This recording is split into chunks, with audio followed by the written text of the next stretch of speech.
Hello friends, welcome to the channel DKT. Hopefully आपने last week trade करा होगा bank Nifty में और अच्छा पैसा कमाया होगा।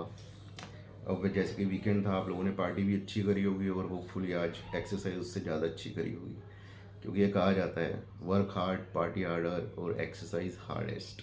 एक्सरसाइज हार्डेस्ट का मतलब ये नहीं है कि आपको पत्थर उठाने हैं या कुछ करना है, जस्ट मेडिटेट और योगा, ताकि अपने माइंड को ज़्यादा स्टेबल रख सकें और फोकस रख सकें ट्रेडिंग के लिए। खैर, अब आते हैं कल की रणनीति पे। कल की रणनीति जानने से पहले हमें थोड़ा सा समझना पड़ेगा कि ग्लोबली क्या हुआ है। ग्लोबली अगर आप देखेंगे, डाउ जोन्स आधा परसेंट नीचे बंद हुआ है। यूएस मार्केट में इतनी स्ट्रेंथ दिख नहीं रही थी। प्लस आपको एक चीज़ और समझनी पड़ेगी कि ट्यूसडे और वेनसडे को फेड मीटिंग है और वेनसडे को वो अपने मिनट्स जारी करेंगे। तो वेनसडे मतलब आप ये समझ लो हमारे मार्केट आवर क्लोज होने के बाद उनके मिनट्स आएंगे। आप अगर देखेंगे बॉन्ड यील्ड इंचअप हो रही है, इन्फ्लेशन वहीं पे बना हुआ है। तो पावेल साहब, हमें तो लगता है जो उन्होंने पहले बोला था हायर फॉर लॉन्गर, तो अभी रेट कट की उम्मीद तो कम है। अब आते हैं अपनी मार्केट पे। अपनी मार्केट में आप देखेंगे, हम बात करते हैं एज यूजुअली जैसे बैंक निफ्टी फ्यूचर्स की। तो बैंक निफ्टी फ्यूचर्स बहुत पिछले कई दिनों से हायर लो लोअर लो बना रहा है डेली टाइम फ्रेम पे।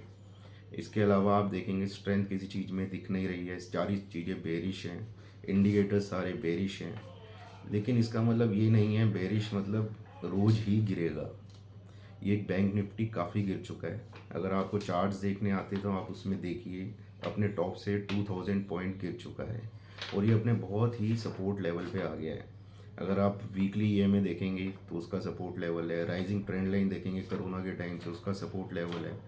अगर आप लास्ट स्विंग लो से स्विंग हाई फिबोनाची निकालेंगे, उसका 61.8%, जो कि बहुत इंपॉर्टेंट परसेंटेज होता है, जहाँ पे मार्केट सपोर्ट लेता है और रिवाइव होता है, वहाँ पे आ गया है। और भी अगर आप बाकी चीज़ें देखेंगे तो उसके हिसाब से ये बैंक निफ्टी का बहुत ही सपोर्ट लेवल आ गया है, जो कि है 46,350 से 46,450। ये है बैंक निफ्टी का लोअर रेंज। और अगर आप अपर रेंज की बात करेंगे तो वही है जो हम बात कर रहे हैं पिछले 2-3 दिन से। ऊपर की तरफ है 46,888, 46,950 और अल्टीमेटली 47,050।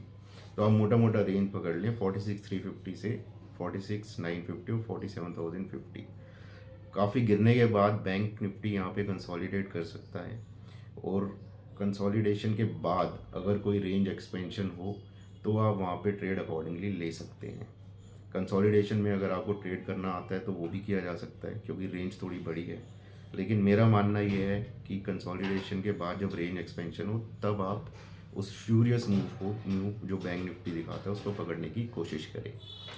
इसके अलावा आपको पता है जैसे इलेक्शन कमीशन ने अभी डेट्स भी डिक्लेयर कर दी हैं कि क्या होने वाला है, कब कब इलेक्शंस हैं।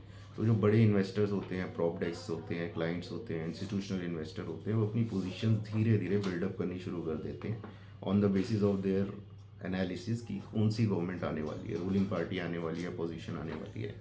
तो इस बात का भी बहुत ध्यान रखें। प्लस एक चीज़ मैं आपको और बताना चाहूँगा, आप 3 आवर टाइम फ्रेम पे बैंक निफ्टी फ्यूचर का चार्ट जरूर देखें। तो आप देखेंगे वहाँ पे बैंक निफ्टी एक अपर चैनल में चल रहा है और जो इसका फ्राइडे का लो था वो अपर चैनल का लोएस्ट पॉइंट था राइजिंग ट्रेंड लाइन का। तो वो भी एक बहुत अच्छा सपोर्ट लेवल है। तो बैंक निफ्टी में यहाँ पे कोई एग्रेसिव ट्रेड लेने की कोशिश ना करें, रेंज का ध्यान रखें। रेंज अगर एक्सपैंड हो किसी भी तरफ, ऊपर की तरफ हो तो आपको पता है क्या करना है, नीचे की तरफ हो वहाँ पे भी आप पोजीशंस ले सकते हैं। कंसोलिडेशन भी हो सकती है। तो आप देखें कंसोलिडेशन में रहता है तो उसको वहाँ पे टाइम बिताने दें, थोड़ा ब्रीद आउट करने दें और जब वो अपनी फ्यूरियस मूव दिखाए तब अपनी पोजीशंस लें। इसके अलावा एक और चीज़ मैं आपको बताना चाहूँगा, जब भी आप बैंक निफ्टी का चार्ट देखते हैं तो उसके साथ आप इंडिविजुअल बैंक का भी चार्ट जरूर देखें, जो कि मेजर तो आईसीआईसी और एचडीएफसी बैंक है, क्योंकि उनकी हाईएस्ट वेटेज है 25 to 30%।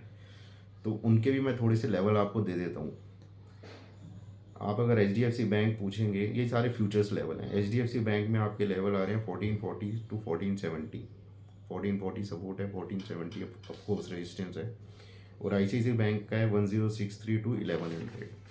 अब अगर बैंक निफ्टी अपनी रेंज को एक्सपेंड करता है किसी भी तरफ विद द मूवमेंट इन दोनों बैंक में से कोई भी एक, दोनों करेंगे तो बहुत ही तेज़ी से जाएगा। कोई भी एक अपना सपोर्ट रेजिस्टेंस बैंक निफ्टी के अकॉर्डिंगली ब्रेक करता है तो वो आपकी ट्रेड को कंफर्मेशन देता है कि जो भी आपने ट्रेड लिया है वो एग्जैक्टली इन लाइन है मार्केट के।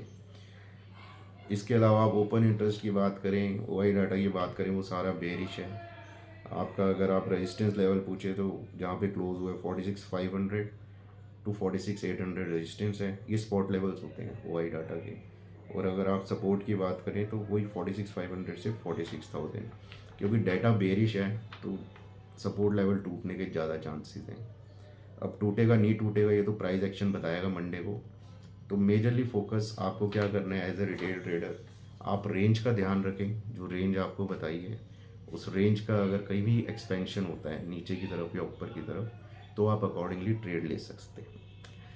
और जानकारी के लिए आप चैनल को सब्सक्राइब करें, लाइक करें, शेयर करें, ताकि और ज़्यादा अच्छे टॉपिक्स पे आपके लिए वीडियो हम लाते रहें। हमारी टीम काफ़ी काम कर रही है कंटेंट क्रिएशन पे, और भी आगे आपके लिए वीडियोस लाएंगे डेली, वीकली और मंथली। शेड्यूल मैं आपके साथ बहुत जल्दी शेयर करूँगा। Chairs and all the best for Monday trading. Great.